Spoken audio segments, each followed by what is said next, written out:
ગામ ભોમાપારડી વલસાડ. થોડા દિવસ પહેલાં જ્યારે અહીંયા પૂર આવ્યું ને ત્યારે આ ખનકામાં ફૂલ પાણી હતું. આપણે ઊભા ત્યારે અહીંથી પાણી જતું હતું અને એક અલ્ટોવાળા ભાઈ અહીંથી પસાર થવા ગયા ને અલ્ટો રસ્તામાં બંધ થઈ ગઈ. તે ગામવાળાને બોલાવીને પાણીમાં ડૂબી ગઈ હતી એટલે નીચે કાંઈ બાંધવાની સુવિધા નહોતી, તો કાચ ખોલીને તેમાંથી દોરડું બાંધીને વાંયથી ખેંચવા ગયા.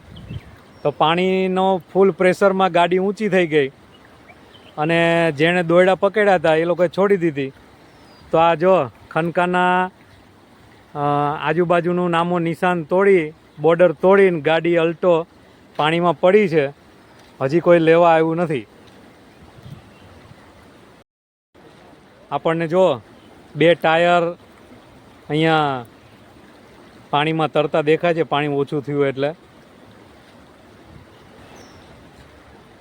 જો કેવું ખનકું છે. આ આપણી વાડીની બાજુવાળું ખનકું, આ રોડ અહીંયાથી ફૂલ પાણી જતું હતું અને અલ્ટો અહીંયા બંધ પડી ગઈ આ જ જગ્યાએ. જો કહેવાય છે અહીંયા અલ્ટો ડૂબી ગઈ ને આ રેલિંગ ઉપરથી પાણી જતું હતું 2 દિવસ પહેલાં. એટલું બધું પાણી હતું આ ખનકામાં.